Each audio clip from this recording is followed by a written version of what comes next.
Imagine standing at the base of Halidon Hill on the 19th of July 1333, staring up at an impossible tactical situation. 14,000 to 18,000 Scottish soldiers need to march uphill across 800 yards of waterlogged ground that recent rain transformed into knee-deep mud, while 3,000 English longbowmen positioned on the hilltop rained down 30,000 arrows per minute, 1,800,000 arrows per hour before fighting uphill against fresh English men-at-arms in armor. King Edward III of England, just 20 years old but already proving himself a tactical genius, had chosen his defensive ground with masterful precision near Berwick upon Tweed. Scottish guardian Archibald Douglas, uncle to 5-year-old King David II, understood the tactical nightmare but had absolutely no choice. Berwick Fortress was besieged and starving, with conditional surrender deadline of July 20th. If it fell, English control over southern Scotland would become permanent. Douglas chose to attack. In the next few hours, English archers systematically butchered the Scottish army, shooting thousands of arrows into packed formations, struggling through mud, killing approximately 4,000 to 14,000 Scots, while losing fewer than 50 Englishmen, potentially 100 to 1 casualty ratio, making this one of the most lopsided battles in medieval history. The massacre was so complete, it destroyed Scottish military power for years and established the tactical template England would use to dominate European warfare for the next century at Crecy and Agincourt. On this day, Scotland learned the brutal lesson that courage means nothing against longbows, and attacking uphill into sustained arrow fire isn't battle, it's systematic suicide.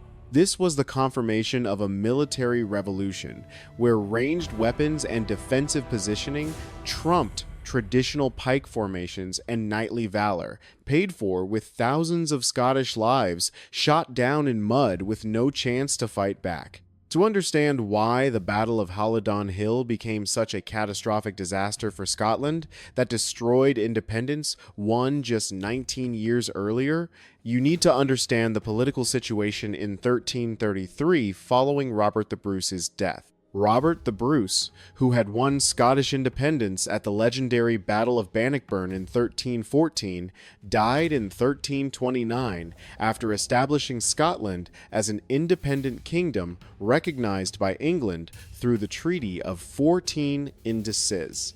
Edinburgh, Northampton, in 1328.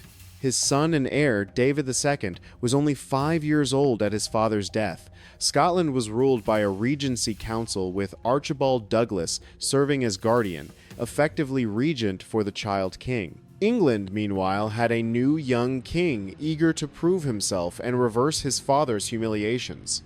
Edward III was crowned in 1327 at age 14, after his mother Isabella and her lover Roger Mortimer deposed and murdered his father Edward II. By 1330, young Edward had executed Mortimer and taken personal control of England with ruthless efficiency. He was ambitious, militarily talented, and deeply determined to reverse his father's catastrophic failures.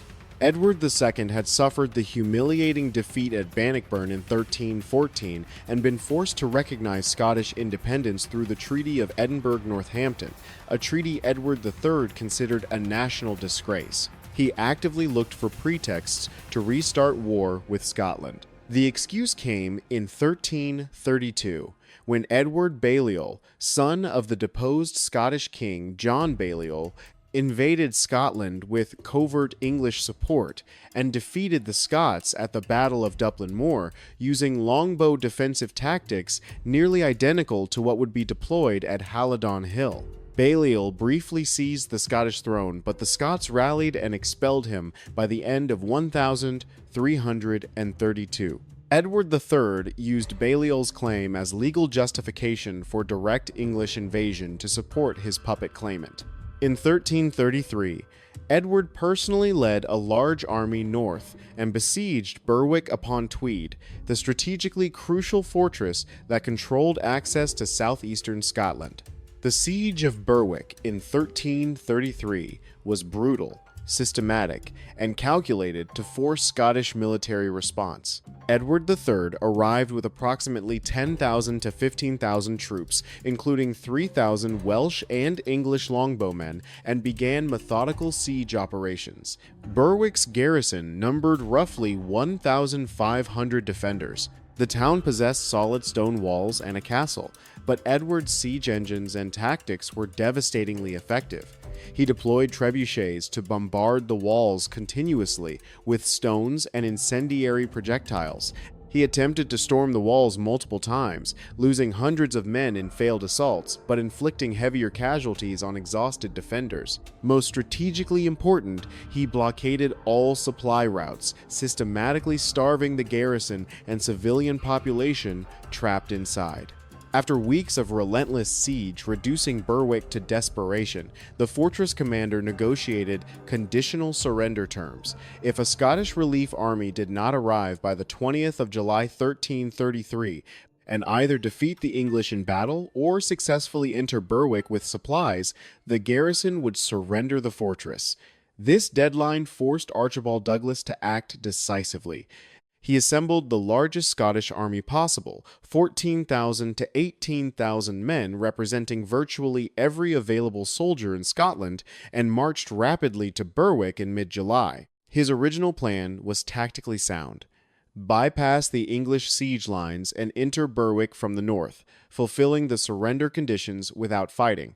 But Edward III anticipated this maneuver with professional military thinking. He lifted the siege temporarily, marched his entire army to block the northern approaches to Berwick, and positioned his forces on Halidon Hill, approximately 2 miles northwest of the town, in a defensive position commanding all approach routes.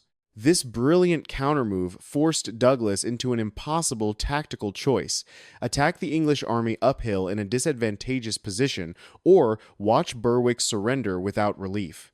Douglas chose to attack, believing with tragic optimism that Scottish courage, superior numbers, and the same Schiltron pike formations that had won at Bannockburn could overcome English tactical advantages. He was catastrophically wrong. On the 19th of July 1333, the Scottish army formed up at the base of Halidon Hill in the early morning.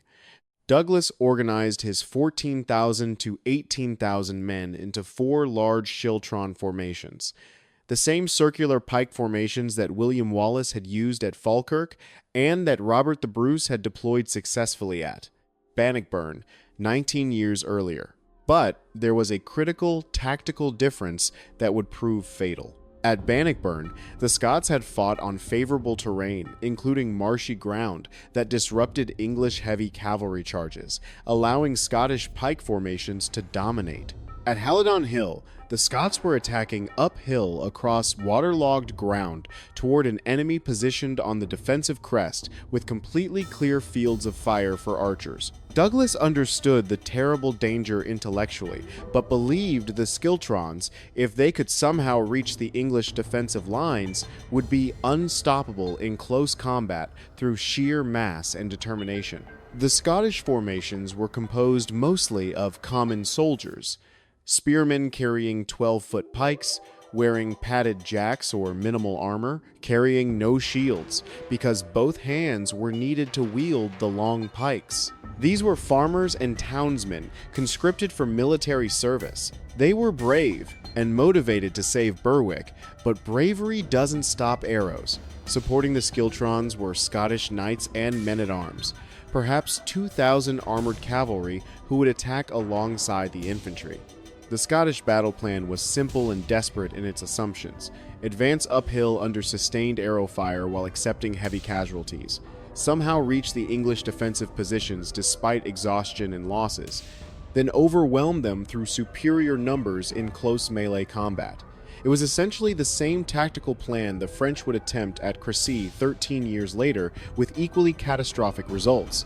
Edward III's defensive position on Halidon Hill was a masterpiece of medieval tactical thinking that demonstrated his emerging military genius. The hill itself was not dramatically steep, but featured a gentle slope, providing significant height advantage for archers without being too steep for attackers to climb. forcing them to advance slowly under fire rather than being unable to approach at all. Edward positioned his approximately 10,000 to 15,000 troops in 3 separate divisions, deployed across the hilltop in coordinated formation. Each division had a solid core of dismounted men-at-arms, knights who had deliberately gotten off their horses to fight on foot in heavy plate and mail armor with poleaxes, swords, and shields. These armored warriors formed a defensive line capable of holding against any infantry assault through superior equipment and training. Positioned on the flanks of each division and slightly forward, creating enfilade angles, were wedges of longbowmen, perhaps 3,000 archers total. These were professional soldiers, many veterans of brutal Welsh campaigns, armed with 6-foot yew longbows with draw weights of 80 to 120 pounds, requiring years of training to use effectively. A skilled longbowman could shoot 10 to 12 arrows per minute accurately at effective ranges up to 250 yards. 3,000 longbowmen shooting 10 arrows per minute meant 30,000 arrows per minute, filling the air, 1,800,000 arrows per hour if sustained. The English archers had wagons of arrows positioned behind their lines, thousands of projectiles ready and organized. Edward's tactical plan was brutally simple in its elegance. Let the Scots advance uphill across 800 yards of open ground with waterlogged terrain. Shoot them continuously with massed archery fire from elevated positions, and when they finally reached English lines, exhausted, decimated, and psychologically shattered, finish them with fresh armored men-at-arms fighting downhill.